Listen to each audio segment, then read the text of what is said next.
ఆలు బిర్యానీకి కావాల్సిన పదార్థాలు: ఆలు, బగారాకు, బగారా పువ్వు, లవంగాలు, యాలకులు, పచ్చిమిర్చి, క్యారెట్.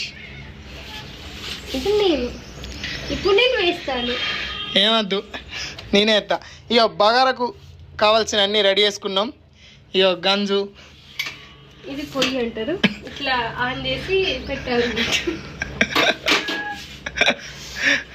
అది కాదు ముచ్చట కానీ. సో అందరు అనుకుంటారు కావచ్చు గింత గింత ఉండే వీళ్ళు ఏం చేసుకుంటారు అని, కానీ మేము కొంచెం తింటా కాబట్టి మేము అంతా అనుకుంటాం. సరే, ఇది కడాయి బగారా సామాను మొత్తం రెడీ ఉంది. సో ఇందులో బగారా ఇస్తాం. ఆవాలు వేయకు, ఆవాలు వేసుకోరు, ఛార్జర్ వేయాలి. ఓ పిచ్చి మొక్కలు లైట్గా